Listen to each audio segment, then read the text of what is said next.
planet Earth can torture you, abuse you, suffocate you. It is irreversible permanent enlightenment, irreversible permanent empowerment. In the source scriptures of Hinduism, the Vedas and Agamas, Bhagwan Paramashiva reveals about the importance of being initiated by a guru who is fit of giving initiation for us to raise into the various states of consciousness and experience the higher time zones.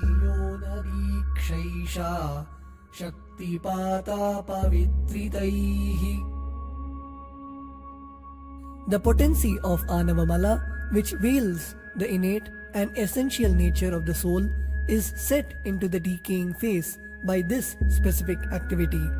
Such specific activity is characteristically called Diksha. The intimate communion between the Blessed One and the Blessing One is very rare and difficult to occur. The Supreme Pontiff of Hinduism, Jagat Guru Mahasannidhanam, His Divine Holiness Bhagwan Nithyananda Paramashivam, is the 1008th incarnation of Paramashiva as per Hinduism, living amidst us today. Starting out at a young age and enduring years of intense penance, he persevered with the single-pointed vision of experiencing the ultimate oneness with Paramashiva, known as Paramadvaita. He traversed the length and breadth of India.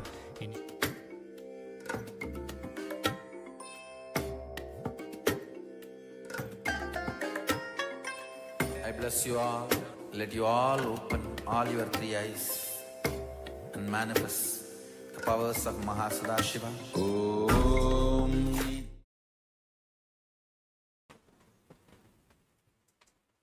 Nithyanandam, we welcome all the viewers and participants to today's first session of the Paramashivoham Level 1, 2 and 3. In this first session, we'll be performing the Dvitiya Vinyasa Krama, and I request all the participants to be seated in a comfortable position as we enter into this beautiful sequence. Now make sure you have the Panchapatram and Uddharani, the water pot and spoon. Have some Bhasma, sacred ash on your forehead, if possible, the 16 places of your body. And I request all the male bodies to remove your upper cloth. And with this, as you get ready, let's first start this beautiful session with the Sadguru Vandanam, invoking Swamiji's presence into this beautiful ritual and yoga practice. Now bring your hands together in front of your heart center. Close your eyes. Take a deep breath. Visualize Swamiji and let's chant the Sadguru Vandanam. Nithyanandam Paramasukadam Kevalam Jnanamurtim Dvandvatitam Gagana Sadrisham Tattvamasya Laksham Ekam Nityam Vimalamachalam Sarvadi Sakshibhutam Bhavatitam Trigunarahitam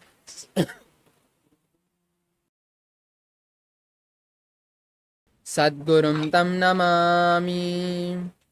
Now we'll be chanting the Shivamola mantra Om Ham Hom Shivaya Namaha 11 times internally. I will be chanting it aloud so we can chant it together as a group. Om Ham Hom Shivaya Namaha.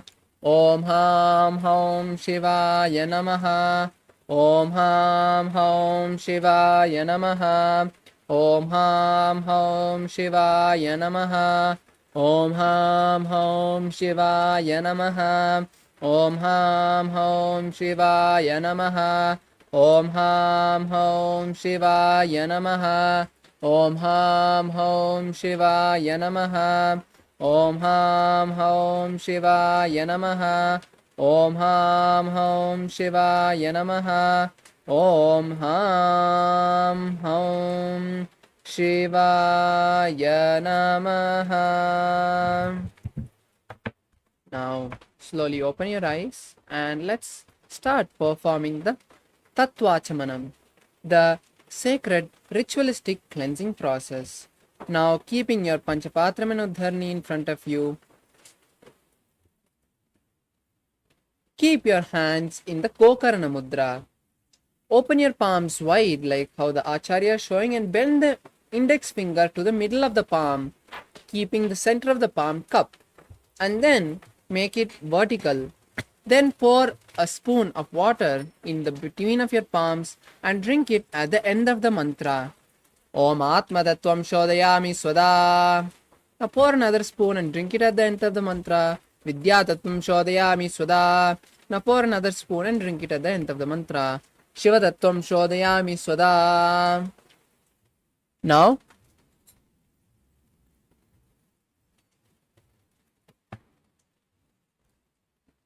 wash your hands with a spoon of water and wipe the upper and lower lips twice with the base of the right palm. Om Ham Hridayaya Namaha. Now wash your hands again with a spoon of water. Now, with the index, middle and ring fingers touch above the upper lip and below the lower lip. Wash your hand again with a spoon of water. Then, with the index finger and thumb, touch the right nostril, the left nostril. With the ring finger and thumb, touch the right eye, right ear, left ear. Then wash your hands with a spoon of water. Now with the little finger and thumb, touch the navel, the right chest and the left chest. And with all the fingertips, touch above the head, the right shoulder, the left shoulder and the heart center. Wash your hands with a spoon of water. Now, we'll be performing the Sankalpa, the conscious resolution. Now, place your right palm on your left palm and place both the palms on the right thigh. Close your eyes and hold a single desire you want to manifest through this yoga, through the power of the yoga that we are going to perform. And holding that, let us chant the Sankalpa mantra. Om Mamopatta Samasta Duridakshayadvara Bhagavat Sri Nithyananda Paramashiva Prityartham Sri Nithyanandeshwari Paramashiva Shakti Sameta Sri Nithyanandeshwara Paramashiva Prityartham Cha Adya Purvokta Evam Guna Visheshena Vishisthayam Asyam Shubhatithau Purana Arogya Yukta Dridhagatra Yogika Sharira Siddhyartham Paramashiva Shakti Avishkaranartham Nithyananda Yoga Abhyasam Karishye. Please wash your hand with an udharni of water. Om Apa Upasprishya. Now let's have a quick recap of the 12 components. Keep the Panchapatram and Udharni out of the palm's way. Now let's enter into the recap. The first component is the asana, the various body postures that we'll be performing. I request all the participants who have any issues, medical issues, ailments, or if you're pregnant, to not perform any of the inverted or strainful asanas that we'll be performing throughout the sequence, and consult your doctor before you perform. Now moving to the next component, which is the pranayama, the breathing techniques that we'll be performing. These breathing techniques are a very powerful way to draw as much prana into the body, pumping the kundalini up to the third eye. Now we move to the next component, which is the bandha. The bandhas help lock the body, and slowly contracting different muscles, they push the kundalini towards the crown center and make sure that the body is always in a tight position. The next component is the mudra. The mudras help us to keep the body in the high space. By performing these various hand and body gestures, we activate certain special circuits that in turn activate the energy centers throughout our body. Now we move to the next component, which is the karana. The karanas are the various dance postures we'll be performing. These dance postures were done and performed by Paramashiva when he created the cosmos. And when we perform these beautiful dance postures, we too enter into that space of creation where Paramashiva manifested this cosmos. The next component, the visualization. The visualization of the entire, throughout this entire Dvitiya Vinyasa Krama is very important, because the context that we hold throughout this sequence enters our bio-memory directly. So holding the right visualizations throughout this sequence is important. So as much as you can, visualize the various gods, sages, and other spiritual symbols and deities that are said during the each asana. Moving to the next component, the japa. The japa is the chanting of the Mahavakyas, the secret coded mantras in our throat center. As much as you can, as the acharyas announce the different japas, hold them in your throat center and keep chanting. They will help you to be in a more unclutched space and focus on the sequence. The next is the chanting of the Shastra Pramanas, the authentic scriptural references. Now, chanting these scriptural references give us the confidence and confirm that these asanas are not just a few 100 years old, they are thousands of years old, and they have been given to us by Paramashiva himself. Next is the weightlifting. Weights have been given to us. The science of using weights as part of the yoga is given to us by Paramashiva, and the other aptas have also incorporated the science of weightlifting into the yoga to intensify the sequence. So you can add weights into the sequence, making the whole experience more challenging and fun. The next component is the mandala. The mandalas are the various sacred geometrical figures and visualizations that have been given to us by Paramashiva. The Shri Yantra is the beautiful sacred geometrical figure that we'll be using for this Dvitiya Vinyasa Krama. Just by gazing at this beautiful yantra, you will be having the experience of the powers that will be radiated by just visualizing this Shri Yantra. The next component is the Abharana. The Abharana is the jewelry, the sacred jewelry. For this sequence, we'll be using the Rudraksha. By wearing this Rudraksha, we energize this beautiful energy bead, and it acts like a battery, keeping us highly energized throughout the day. Finally, the Aushadha. The Aushadha is the sacred alchemy products that we'll be using. For this sequence, we'll be using the sacred ash on the forehead and 16 places, the kumkum, vermilion paste on the third eye, and turmeric on the temples. Now, with this beautiful understanding, let's enter into the first asana. Being seated in a comfortable crossed leg position with your head, neck, and spine in a straight line, bring the index and thumb together into the Bindu Mudra. Place them on top of the respective knees and engage all the three bandhas in the Mahamudra Bandha. Perform the Samana Kumbhaka. That is, inhale deeply, visualizing heat, flames rising up along the spine from the navel center, and then hold the breath and then slowly exhale. Visualize Paramashiva in your inner space. Tatsukhasanamityuktam ashaktastat samacharet asanam vijitam yena jitam tena jagatrayam. Next is the Parvatasana. Bringing your legs into the Padmasana. Bring your palms together and raise them above your head. Keep the elbows straight and engage all the three bandhas.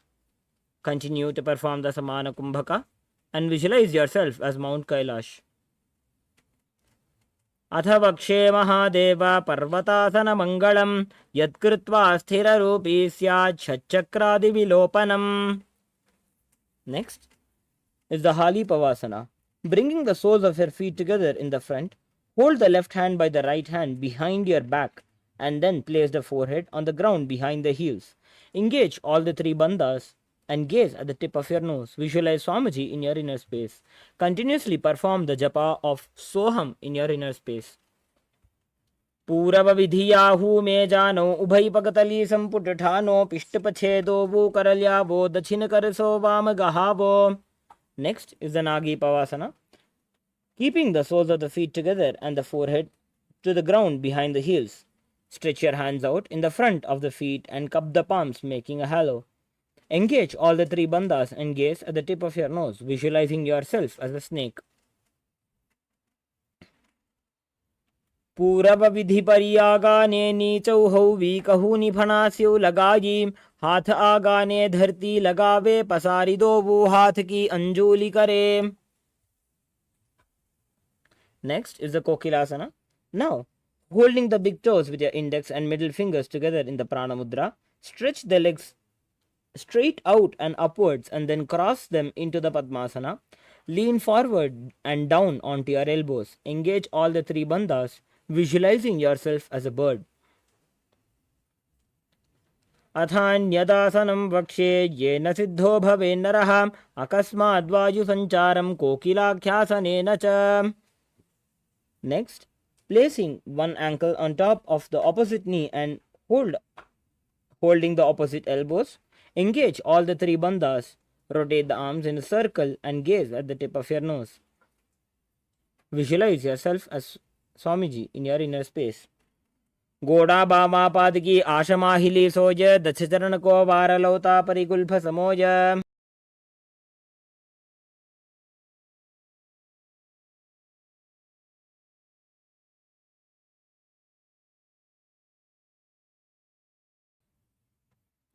Next, pressing the hands onto the ground, lifting the hips up and high.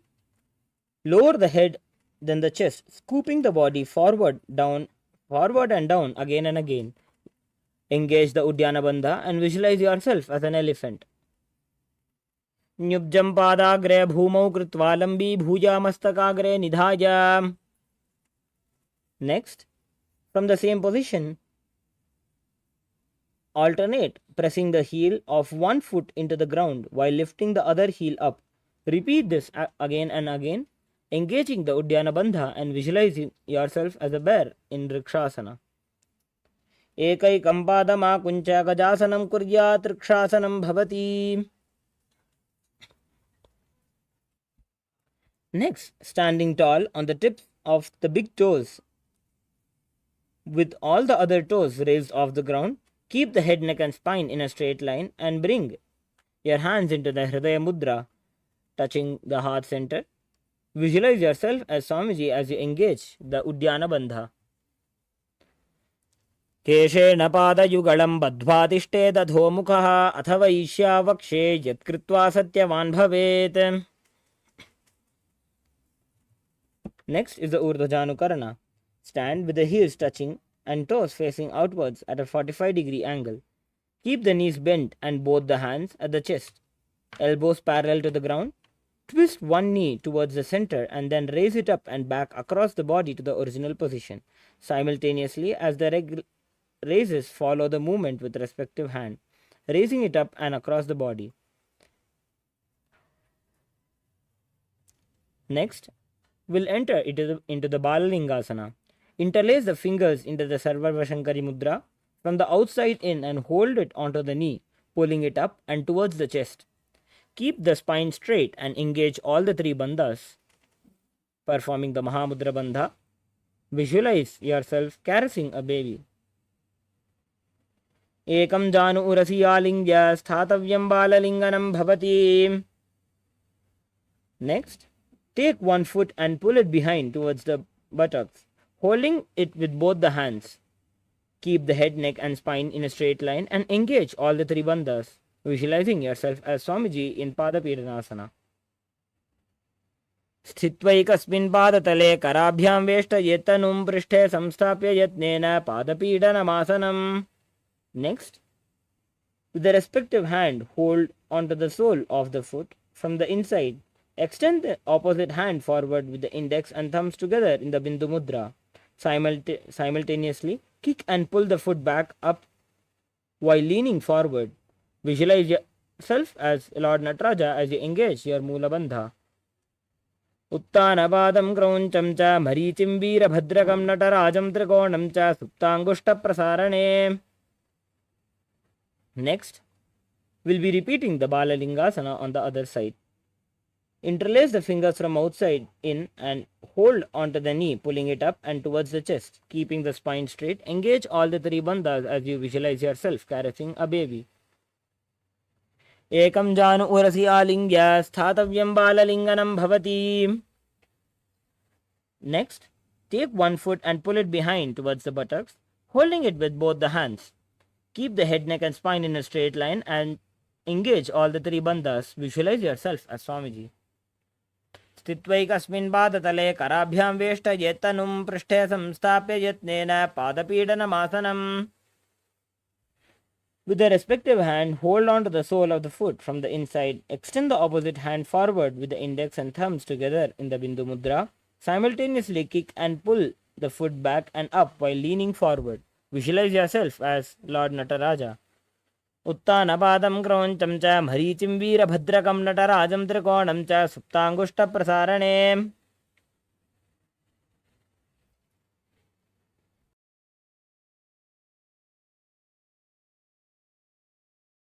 Now we move to the next, which is Ardharechita Karma.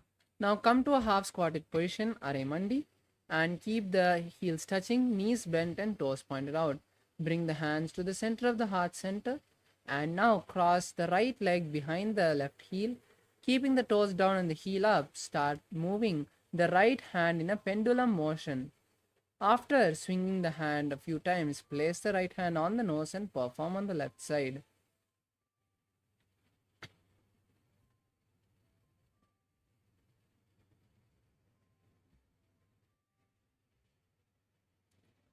Next is the skeleton dance. Now visualize yourself as a skeleton and shake the body intensely. As you shake your body intensely, continue to hold on to the visualization of yourself as a skeleton. This practice will intensely infuse integrity in your bone marrow.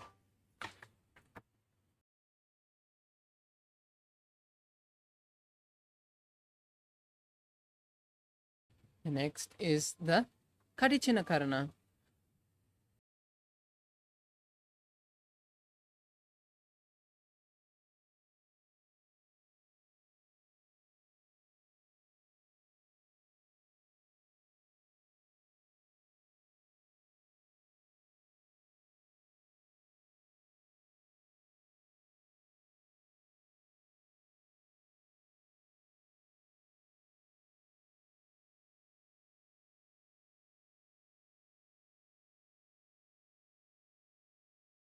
Now we move to the next, which is the Kadichina Karana. Now come to the half squatting position again, keeping the knees bent, heels touching and toes pointed out. This time cross the hands above the head and turn to the right side and open the hands wide apart and then come back to the center. Repeat it on both sides again and again.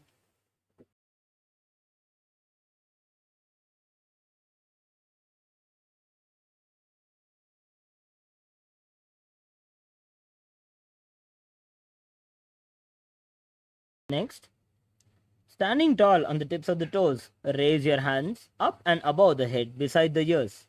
Visualize yourself as a palm tree as you engage all the three bandhas.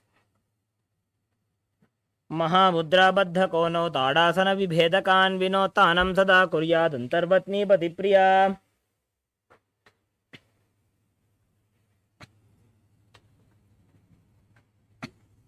Next, from the standing position, lean forward and down, bringing the hands flat on the ground. Engage all the three bandhas and bring the forehead towards your knees. Visualize Swamiji in your inner space. महामुद्राबद्ध कोनौ ताड़ासन विभेदकान् विनोत्तानं सदा कुर्यात् अंतर्वत्नी पतिप्रिया. Next, keeping your hands flat on the ground, shoulder width apart, and step the feet back, coming into a plank position. Tuck the chin to the chest as in Jalandhara Bandha and rotate the head from side to side, visualizing Swamiji in your inner space. As you perform the japa of Shivoham in your inner space. गजासनवस्थित्वा मस्तकं वारं वारं दक्षिणकुक्षिं सव्यकुक्षिं नयेत् तरक्श्वासनं भवति. Next, lowering the entire body down onto the stomach.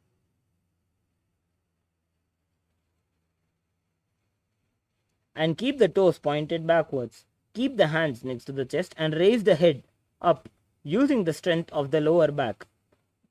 Open the mouth wide and inhale through the hollow of the throat, performing the Bhujangani Mudra. Visualize yourself as a cobra as you perform the Mula Bandha.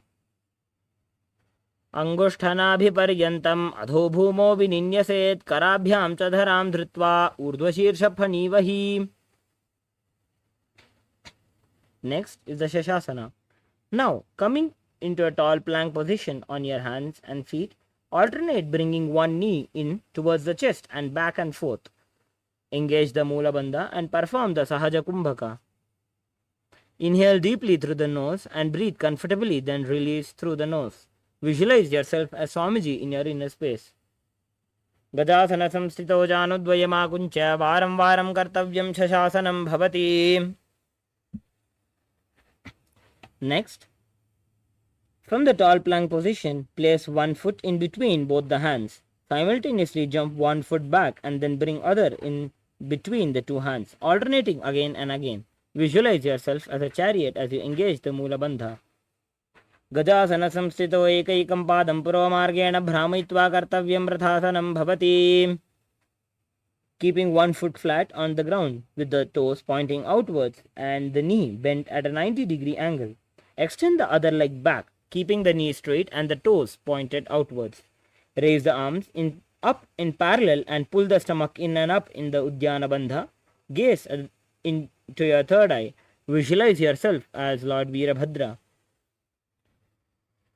Vasishtamatha kaundinyam urdhakukkutameva cha ashtavakramatotthanam mayuram setu bandhanam. Again repeat the Veerabhadrasana on the other side, keeping the one other foot flat on the ground with the toes pointing outwards and the knee bent at a 90-degree angle. Extending the other leg back and keeping the knee straight, toes pointed out at a 45-degree angle. Visualize yourself as Lord Veerabhadra. Vasishtamatha kaundinyam urdhakukkutameva cha ashtavakramatotthanam mayuram setu bandhanam. Next, stand tall and bring one foot into the inner thigh. Bringing the palms together, raise them up above the head in the Anjali Mudra. Keeping the elbows straight, pull the stomach in and up, performing the Uddiyana Bandha. Visualize yourself as a tree as you continue to perform the japa of Shivoham. Vamo rumula deshe cha jamyam padam nidhayato tishthettu vrikshavad bhumau vrikshasanamidam viduho. Next, stand tall and place one foot at the opposite hip, bringing the palms together in front of the heart center in the Namaskara Mudra. Keeping the standing leg straight as a rod. Visualize yourself as Bhagavan Lord Garuda as you perform the Mula Bandha. Garuda asanama vakshe jena dhyanam stiram bhavet sarvadoshadvi nirmukto bhavatiha mahabali. Now we'll be performing the Vrikshasana on the opposite side. Stand tall and bring one foot into the inner thigh, bringing palms together and raise them up above the head, keeping your elbows straight. Perform the Uddiyana Bandha, visualizing yourself as a tree.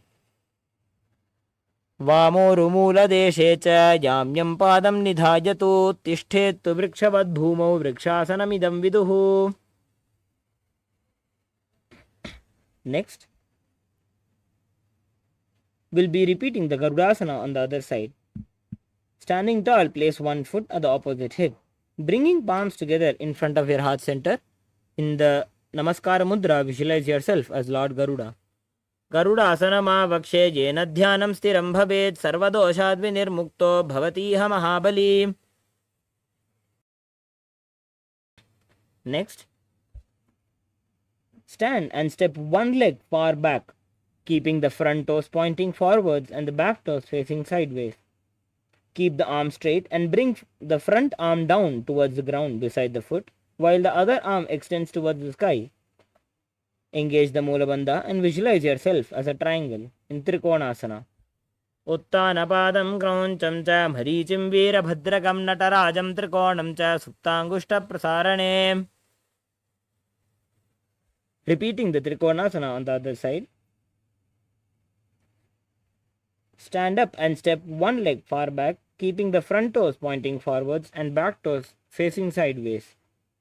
Keeping the arm straight and bring front arm down towards the ground beside the foot, while the other arm extends towards the sky.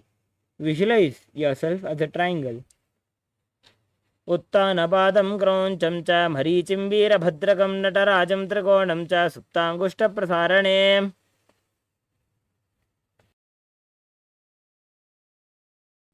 Now we move to the next karna, Nikutaka karna. Now come to the half squatting position. Keep your palms this time parallel to each other, facing each other. Now lift one heel off the mat and simultaneously switch the position of the palms. Repeat this again and again.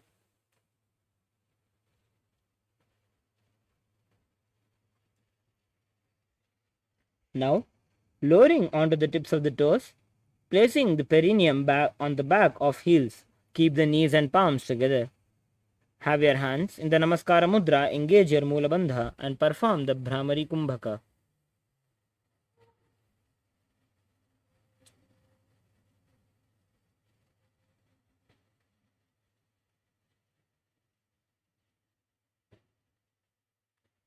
With a restricted breath, inhale through the nose, making the sound of a male bee. Hold the breath and then exhale, buzzing like a female bee. Engage the Mula Bandha and visualize Swamiji in your inner space. Kabandhasanamittyahuhu gorakshasanam cha angushtamushtikam nyeyam brahma prasaditam tatha. From the tips of the toes, extend one leg straight out with the heel down and toes up. Keep the fingers down on the ground by the sides with the palms facing forward in the Varamudra. Visualize yourself as Swamiji in your inner space as you engage the Mula Bandha and performing the japa of Sadashivoham in your inner space. Prasaryekam padatalam samsthapitveka padakam. Next, from the sitting on toes, extend one leg straight out with the heel down and toes up. With the respective hand, reach forward and hold onto the big toe with the index and middle fingers. Keep the opposite hand on the back of the heel. Visualize yourself as Swamiji in the Vidhunanasana. Gulbhastito padam ekam prasarya tat padagram samsprishet tat karena. Next, we'll be repeating the Saurasana on the other side. Extend the other leg straight out with the heel down and toes up. Keep the fingers down on the ground by the sides with the palms facing forward in the Varamudra and visualize Swamiji in your inner space and continue to perform the Bhramari Kumbhaka. Prasaryekam padatalam samsthapitveka padakam. Now, we'll be repeating the Vidhananasana on the other side. Now, with the respective hand, reach forward and hold onto the big toes with the index and middle fingers. Keep the opposite hand on the back heel. Visualize yourself as Swamiji in your inner space. Gulbhastito padam ekam prasarya tat padakaram samsprishet tat karena. Next, we will be entering into the Brahmajarankushasana. Keeping the toes on the ground and place the perineum on the top of the heels. Keep the gap between the legs and the back of the hands resting on the knees. Tilt your head down and gaze through the gap between the palms as you perform the Jalandhara Bandha and visualize Swamiji in your inner space. Dobu phana pani hoye vaise, edi do gudani vaise, koraba katalya ki mahili, ais mahera shemili. Next, we'll be entering into the Kapilasana. Place the knees on the ground with the toes tucked behind, sitting with perineum down on the heels, resting hands on the top of the thighs. Pull the stomach in and up, performing the Uddiyana Bandha. and gaze at the tip of your nose, visualizing yourself as sage Kapila Muni. उभय पगतली समट हरावे तिनको माहिली core मिलावे फना पानी उकड़ होए वैसे एडी दोबू जोनी निवैसे. Next, we'll be entering into the Bhadrakorakasana. Maintaining the same position, bring your gaze up to the third eye. Visualize Swamiji in your inner space. दोबू पगतली संपुट करे कोरवारली भूपर इधरे कोरवारली राखे ऐसे तापरी मूल द्वार टिकी बैसे. Next, entering into the Suryasana. Sit with the toes tucked and perineum placed on the top of the raised heels. Bringing the knees off the ground, bring the thumbs and little fingers together, opening up the palms, resembling a lotus flower in the Padma Mudra. Raise the arms straight up above the head and gaze through the hole between the palms. Visualize Lord Surya in your inner space as you engage the Udyana Bandha and perform the japa of Sadashivoham. Edi do gudatariyane phana pani baithak punithane. Next, sit with your toes flat and perineum on your heels. Keep hands on the top of the knees and lift the tongue up against the roof of the mouth in the Manduki Mudra. Catch the nectar of immortality dripping from the Sahasrara Chakra with your frog tongue. Perform the Sahaja Kumbhaka as you visualize yourself as a frog. पादतलौ पृष्ठदेशे अङ्गुष्ठे द्वे च संस्पर्शे जानुयुग्मं पुरस्कृत्य साधयेन्मण्डुकासनम्. Maintaining the same posture of Mandukasana, keep the hands on the back, holding the head with the elbows, and lift your tongue up and against the roof of the mouth. Performing the Manduki Mudra, gaze into your third eye, visualizing yourself as a frog. Mandukasana madhyastam kurparabhyam dhritam shiraha etad bhekavaduttanam etaduttanam mandukam.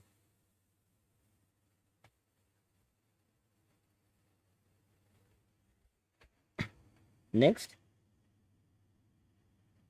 cross your ankles and sit on your feet. Keep the knees wide and fingers spread on the top. Open your mouth wide and stick out the tongue and exhale forcefully. Exhale at the tip of nose and repeat several times. Visualize yourself as a lion as you continue to engage your Mula Bandha and perform the Sahaja Kumbhaka. दक्षिणं सव्यगुल्फेन दक्षिणेन ततेतरं हस्तौ जान्वौ संस्थाप्य स्वाङ्गुली च प्रसार्य च.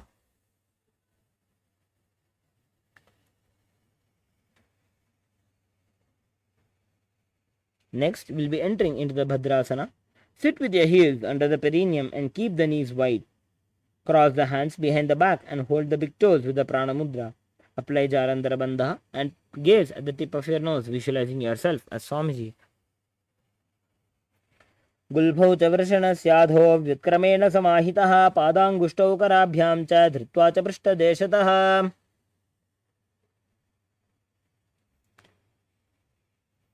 Next, we will be entering into the Kakapasandhyasana. Squat and keep the feet flat on the ground and keep the knees opened wide. Bring the arms in and around the back and interlacing the fingers behind in the Parashamudra. Gaze at the tip of your nose and visualize yourself as a crow. प्रथमे वेसकोकटठाने दोबू हातपकं वीच आने. Next, we'll be entering into the Kanipavasana. Place the palms on the floor with the shoulder width apart. Bring the knees on the back of the arms towards the armpits and lean the chin forward and down and gaze ahead. Visualize yourself as Swamiji in your inner space. आसन को गुण आशीतुष्टा होई तो आची होई.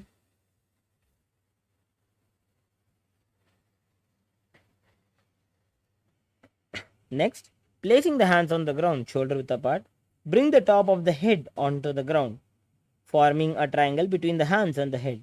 Bringing the knees onto the elbows, hips over the shoulder and straighten the legs up. Gaze at the tip of your nose, performing the Kapali Asana. Visualize Swamiji in your inner space. शीश शीशा धरती टेकी पगदो मिलिवा ऊंचा कुकरे.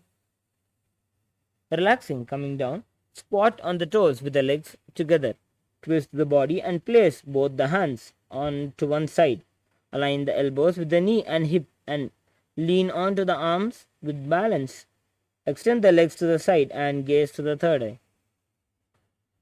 Visualize yourself as a peacock. Mayuram dandavat kuryan Mayuram dandanamakam. Repeat the Parshvamayurasana on the other side as you perform the Rechaka Kumbhaka and visualize yourself as a peacock. Mayuram dandavat kuryan Mayuram dandanamakam. Next, we'll be entering into the Bhairaganathasana. Place both your hands on the ground, shoulder width apart. Stretch the legs back straight into Tarakshasana. Step one foot outside with the respective shoulder, bringing the foot between the hands. Gaze at the tip of your third eye. Visualize yourself as Lord Kala Bhairava. Asana ko gunapiti jayi. Repeat the Bhairaganathasana on the other side, stepping one foot outside the respective shoulder. Bring the foot in between the hands. Gaze to your third eye. Visualize yourself as Bhagwan Kala Bhairava. Asana ko gunapiti jayi.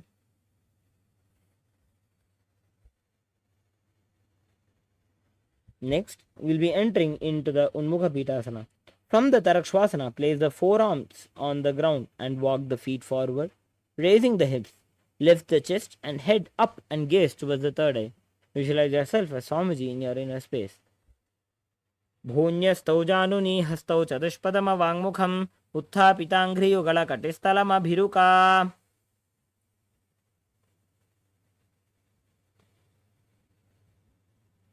Next, we'll be entering into the Vasishthasana.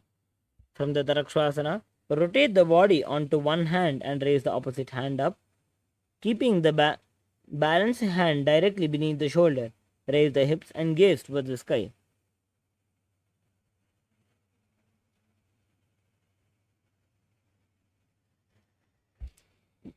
ऊर्ध्व कुक्कुटवासिष्ठ मरीचिहल मत्स्यकंपरि वृत्तिं चोदरस्य विविधं धनुरासनम. Repeat the Vasishthasana on the other side.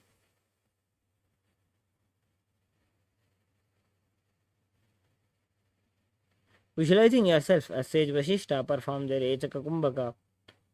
ऊर्ध्व कुक्कुटवासिष्ठ मरीचहल मत्स्यकंपरि वृत्तिं चोदरस्य विविधं धनुरासनम. Next, we'll be entering into the Anjaneyasana. Sit with legs stretched, toes pointing up. Bring the hands under the buttocks, palms facing up. Keep the spine straight and elbows close to the body.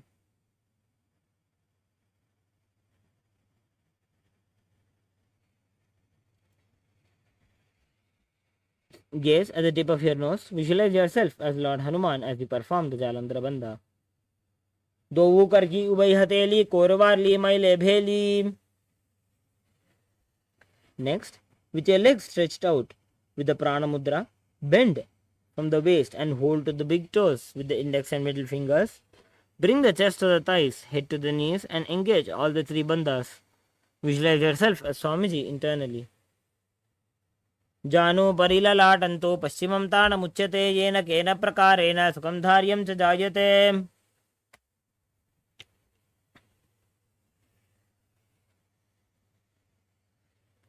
Next, we'll be entering into the Ugrasana. With your legs straight and apart, clasp the hands behind the head and lean the chest forward and down, bringing the head to the knees. Engage all the three bandhas. Swapanibhyam dridham dhritva jano parishironyaset asanogramidam proktam bhavedanila deepanam.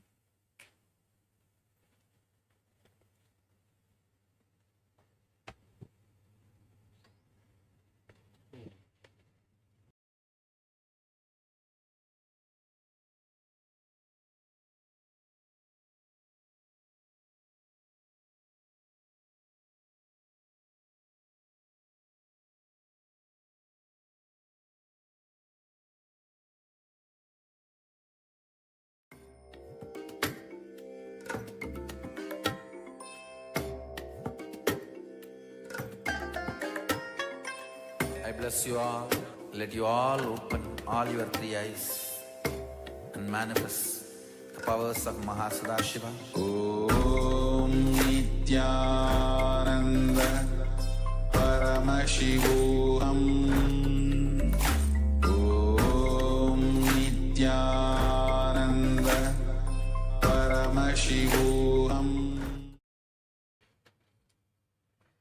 Next, we'll be entering into the Marichyasana. Sit with your legs extended. Bring one heel to the groin with your knee raised. Reach the arm in and around the raised knee and clasp the hands behind the back. Bring the chest to the thigh and head to the knee. Visualize yourself as Sage Marichi as you perform the Mula Bandha. उत्तानपादं क्रौञ्चं च मरीचिं वीरभद्रकं नटराजं त्रिकोणं च सुप्ताङ्गुष्ठप्रसारणे. Next, from the Marichyasana, let the knee fall to the side on the ground. Reach and hold the front foot, keeping the leg straight. Bring the chest forward and down. Engage all the three bandhas and gaze at the tip of your nose. महामुद्रां प्रवक्ष्यामि तन्त्रेऽस्मिन् मम वल्लभे यां प्राप्य सिद्धा सिद्धिं च कपिलाद्याः पुरागताः. Repeat the Marichyasana on the other side. Bring one heel to the groin with the knees raised and reach your arm in and around the raised knee and clasp the hands behind the neck. Bring the chest to the thigh and head to the knee. Visualize yourself as Sage Marichi. उत्तानपादं क्रौञ्चं च मरीचिं वीरभद्रकं नटराजं त्रिकोणं च सुप्ताङ्गुष्ठप्रसारणे. Next, we'll be performing the Mahamudrasana on the other side. Reach and hold the foot, keeping the leg straight. Bring the chest forward and down. Engage all the three bandhas and gaze at the tip of your nose. Mahamudram pravakshami tantresmin mama vallabhe. Next, sit and bring the soles of your feet together with the heels close to the perineum. Keep the knees wide and hold the feet firmly. Maintain a straight spine and gaze to the nose. Visualize Swamiji in your inner space as we perform the Vadrasana. Gulbhaut Vrashanasyadah Sivantyah Parshvayoho Kshipet. From Vadrasana, extend the feet away from the body. Keep the toes together and heels apart with the knees open. Place hands on the respective knees and tuck the chin to the chest in Jalandhara Bandha. Gaze at the tip of your nose, visualizing yourself as Swamiji in your inner space. Purava Charpat Chok Kakhyo Soji Vahi Vidhi Ki Jai Soji. Next, sit keeping the soles of the feet together and heels close to the perineum. Hold the soles of the feet and lean forward and down. Bring forehead to the feet and gaze at the tip of your nose. Visualize the Yoni Mandala. दोवो पगदली संपुट करे एड़ी made के ढिंग दरे. Next, sit keeping your heels together and toes apart and the knees wide. Lean forward and down and extend your hands out and wide, palms down on the ground. Bring the forehead to the ground, bring it behind the heels and gaze at the tip of your nose. Visualize Swamiji in your inner space. Continue to perform the japa of Mahapadmashivoham. Purava vidhi paripakdali samputa shola edi mili rashe. Next, sit with your toes together and heels apart. Bring the arms below the shins. Extend out and keep the palms facing up. Bring forehead to the ground above the feet, bringing the toes near the throat. Gaze at the tip of your nose, visualizing Lord Surya in your inner space.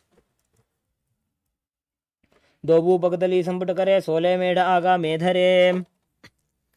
Sit and keep your heels together, toes apart. Hold the feet and open them up like opening a book, bringing the soles towards the sky, keeping the back of the hands on the ground. Press the elbows onto the thighs and towards the knees. And gaze at the tip of your nose, engaging the Mula Bandha. Visualize Swamiji in your inner space. Dovu Pagaki Edi Dharti Magiva Medh Lagave. Sit and bring the soles of the feet together and heels at the perineum. Knees to the ground. Place the hands on the knees and gently press them down. Pull the stomach in and up, performing the Uddiyana Bandha and gaze at the tip of your into your third eye. Visualize Swamiji in your inner space. Dovu Pagdali Samputa Dhare Agane Karejare Pasare. Sit and bring the soles of your feet together and knees wide. Lift the heels up and bring the toes down onto the ground. Keep the knees on the ground. Pull the stomach in and up and place the hands on knees in the Bindu Mudra. Visualize yourself as Lord Kala Bhairava. Gulbhau Sampidya Janyonyam Vyutkramenotitam Shanaihi. Next, entering into the Samasana. Sit with one heel at the perineum. Lift and hold the other foot, pulling the sole of the foot onto the chest. Gaze in Gaze to the third eye and hold the breath in the Muladhara chakra as you visualize Swamiji in your inner space. Samana asanama vakshe siddhamantradi sadhanat. Next, from the same posture, bring your leg onto your shoulder. Keep the hands on the ground to the sides and gaze into the third eye. Performing Apanasana, visualize Swamiji in your inner space. केवलं पादमेकं च स्कन्धे चारोप्य यत्नतः. We'll be repeating the Samasana on the other side. Sit with one heel at the perineum, lift and hold the other foot, pulling the sole of the foot onto the chest. Gaze to the third eye and hold the breath in the Muladhara chakra. Gaze at the tip of your gaze into your third eye and visualize Swamiji in your inner space. Samana asanama vakshe siddhamantradi sadhanat. Next, we'll be entering into the Apanasana. Sit and place one leg on the top of the respective shoulder. Raise the other foot upwards and straight. Keep the hands onto the ground to the sides and gaze to the third eye, visualizing Swamiji in your inner space. Kevalam padamekam cha skandhe charopya yatnatah. Next, we'll be entering into the Gomukhasana. Sit and cross one leg over the other, aligning the knees at the center of the body. With the feet by the opposite hips, place both the hands on top of the stacked knees. Gaze at the tip of your nose, visualizing the face of a cow. Perform the Sitkari Kumbhaka, meaning place the tongue on the root of the mouth and inhale deeply, making a hissing sound, and then hold the breath and slowly exhale. Savye Dakshinagulbhamto Prishtabhashveni Jyotajet. Next, entering into the Anusuyasana. From the Gomukhasana position, hold the big toes with the index and middle fingers in the Prana Mudra. Relax the shoulders and pull the stomach in and up in the Uddiyana Bandha. Gaze at the tip of your nose. Visualize yourself as Rishika Anusuya. Dachin Godo Nicho Thane Vavon Take Upar Ane. Next, we'll be entering into Anusuyasana 2.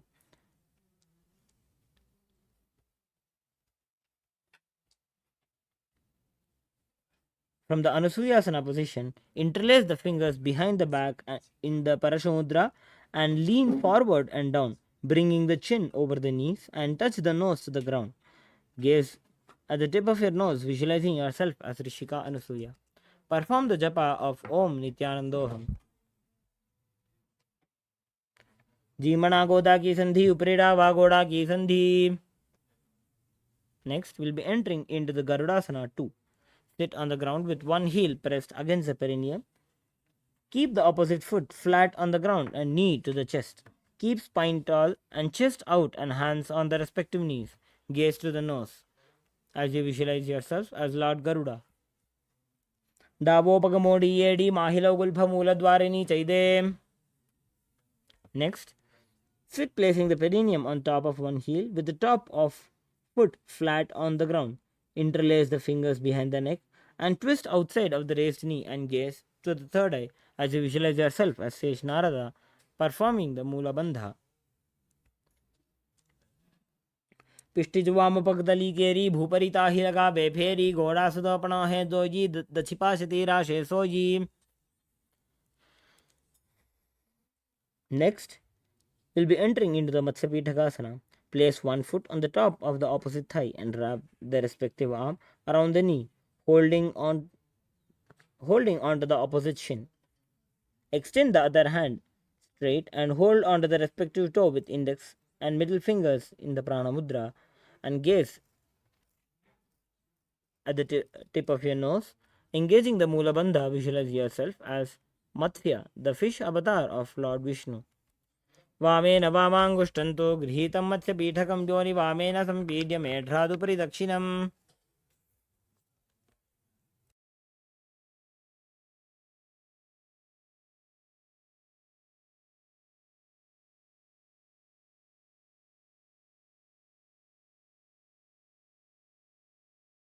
Repeating the Gomukhasana on the other side. Sit and cross one leg over the other, aligning the knees at the center of the body. With the feet by the opposite hips, place both the hands on the top of the stacked knees. Gaze at the tip of your nose. Visualize yourself Visualize the face of a cow in your inner space. Savye Dakshinagulpham tu Prishtaparshve Niyojajet. Next, we'll be repeating the Anusuyasana on the other side. Continue to perform the japa of Om Nithyandoham in your inner space and hold the big toes with the index and middle fingers in the Prana Mudra and relax the shoulders and pull the stomach in and up, performing the Uddiyana Bandha. Gaze at the tip of your nose. Visualize yourself as Rishika Anusuya. दक्षिण गोड़ो नीचे उठाने वावों ताके ऊपर आने. From the Gomukhasana position, interlace the fingers behind the back and lean forward and down. Bring the chest over the knees and touch the nose to the ground. Gaze at the tip of your nose. Visualize yourself as Rishika Anusuya.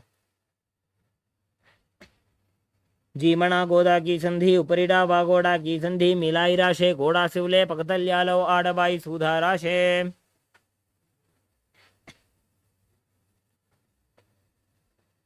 Next, we'll be entering into the Garudasana too. Sit on the ground with one heel pressed against the perineum. Keep the opposite foot on the ground in front of the other. Keep the spine tall, chest out and hands on the respective knees. Gaze at the tip of your nose. Visualize yourself as Lord Garuda. दावोपगमोडी येडी माहिलौ गुल्फमूलद्वारिणी चैदे. Next, we'll be entering into the Naradasana. Sit and place the perineum on top of one heel with the top of foot flat on the ground. Place the opposite foot on the ground in front of the opposite foot. Interlace the fingers behind the neck in Parshamudra and twist outside the raised knee and gaze to the third eye. Visualize yourself as Sesh Narada. पिष्टि जवाम पगदली केरी भूपरिता ही लगा वे फेरी. Next, we'll placing one foot on top of the opposite thigh and wrap the respective arm around the knee, holding on to the opposite shin. Extend the opposite hand straight and hold on to the respective toe with the index and middle fingers. Gaze to the nose. वामेन वामांगुष्ठन्तु गृहीतं मत्स्य पीठकम्.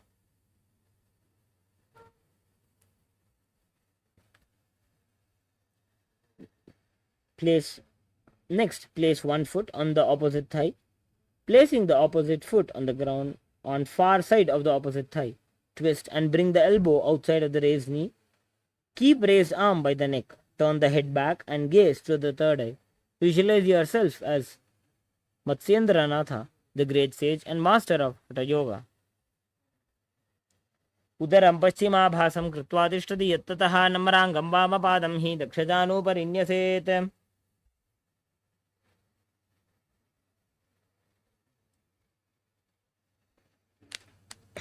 Next, from the Matsyendrasana, twist and bring the elbow outside of the raised knee and extend the hand down to the foot, keeping the opposite hand at the respective ear. Turn the head back and gaze towards the third eye. आसन को गुण झोलो जाए. Again, placing one foot on the top of the opposite thigh, placing opposite foot on the ground on the far side of the opposite thigh. Twist and bring the elbow outside of the raised knee and extend the hand down to the foot, keeping the opposite hand on the ground behind. Turn the head back and gaze to the third eye. Visualize yourself as Matsyendranath, the great sage and master of Hatha Yoga. मत्स्येन्द्रपीठं जठर प्रदीप्तिं प्रचंड रुक्मंडल खंडनास्त्रम्.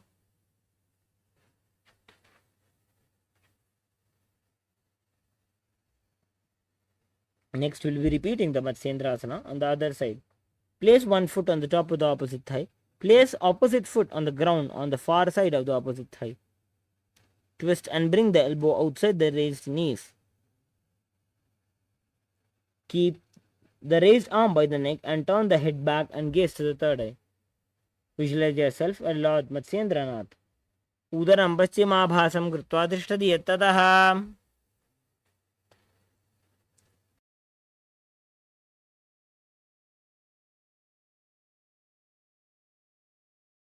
Next, we'll be entering into the Kubasana. Place one foot on the top of the opposite thigh. Place the opposite foot on the ground on far side of the opposite thigh. Twist and bring the elbow outside of the raised knee and extend the hand down to the foot. Keeping the opposite hand at the respective ear, turn the head back and gaze to the third eye. Asana ko guna jholo jaye.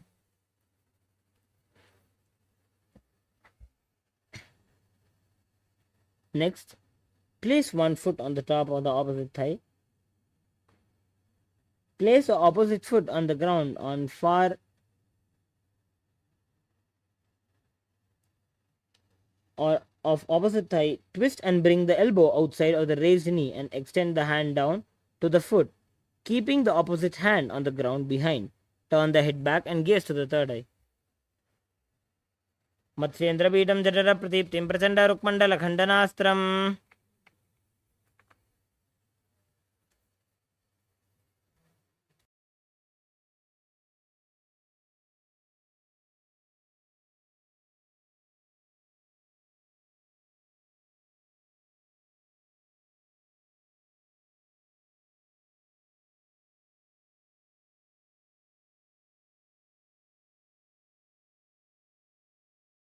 Entering into the Padmasana, sit and place the feet on the top of the opposite thighs.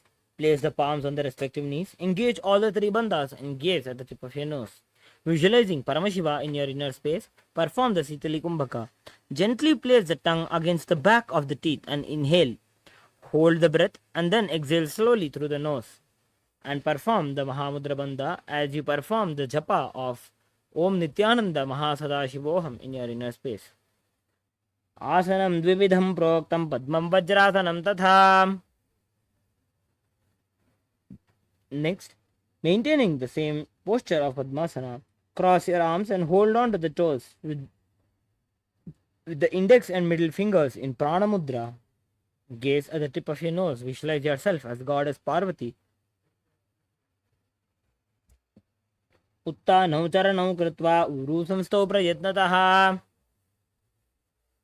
Next, entering into the Kukutasana, sit and place the feet on top of the opposite thighs.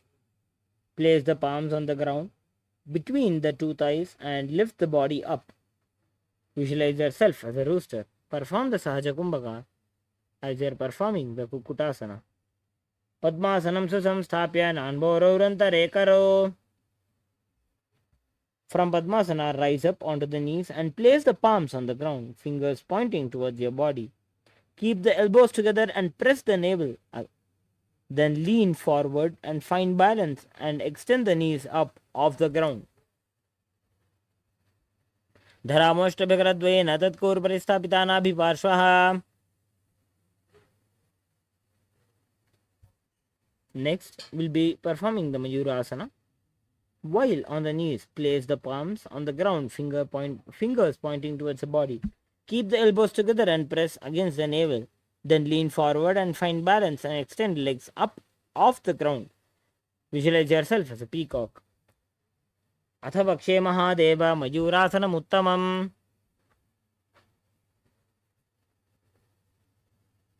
Next, laying down on the stomach with the feet pointed outwards and forehead on the mat. Interlace the fingers behind the neck. In the Parashamudra, visualize yourself as a crocodile as you perform the Sahaja Kumbhaka. Adhyasashete hridayam nidhaya bhumau cha padau cha prasaryamano.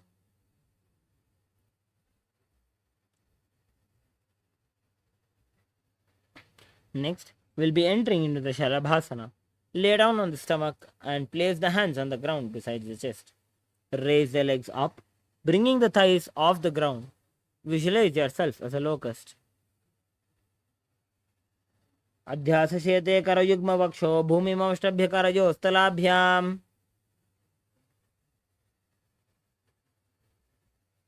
Next, laying down on the stomach, bring your hands to the feet and pull the feet down towards the ground outside the hips.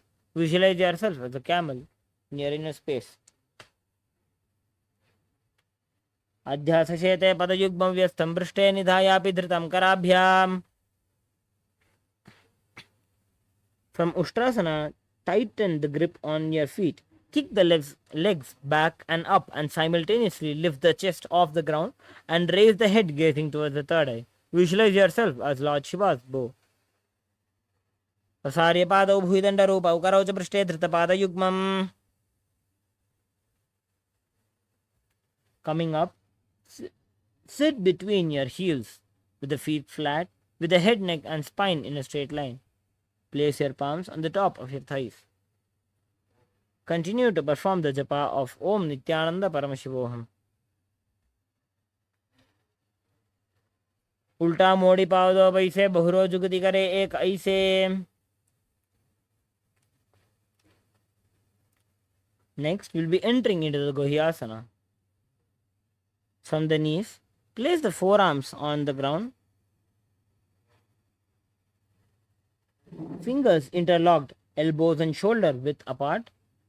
Place the top of the head in the ground, holding the back of the head with the hands. Walk your toes towards forward until hips align with your shoulders.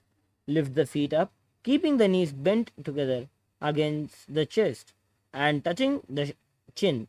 Gaze at the nose. Visualize Swamiji in your inner space. दो वो हाथ की कहुनी जो जी पुनः कलाई जाने दो जी. Lift the feet up and stack the hips on the top of the shoulders, knees on the top of the hips, and ankles on the top of the knees. Gaze at the tip of your nose. Visualize Swamiji in your inner space. Viparitam mandalam cha dvidaiva viditam hinaha.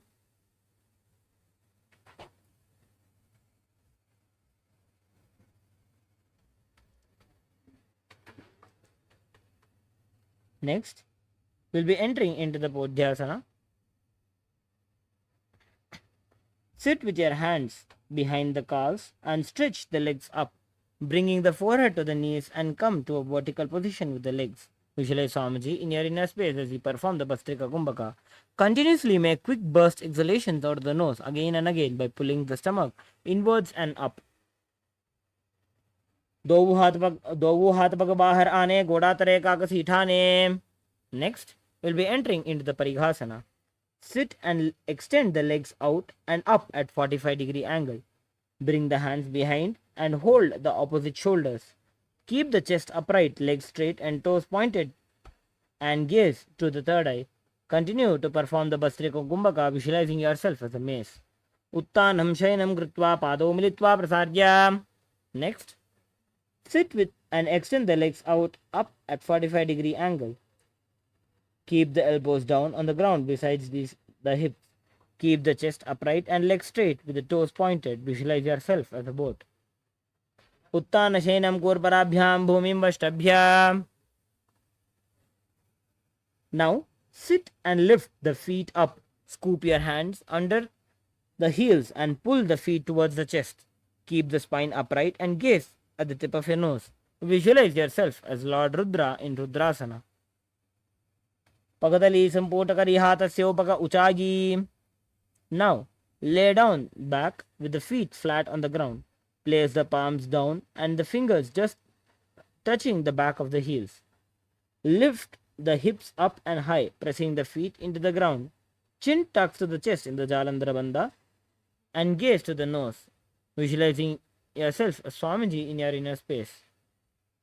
Urdhve cha januni kritva shavitvordhva mukham tatha.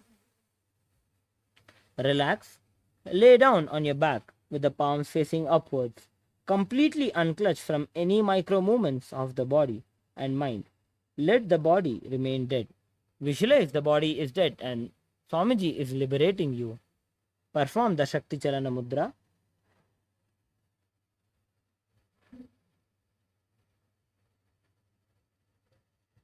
Engaging, awakening the Kundalini Shakti towards the Sahasrara Chakra. Uttanam Shavavad Bhumau Shayanam Toshavasanam Shavasanam Shrantiharam Chitta Vishranti Karanam.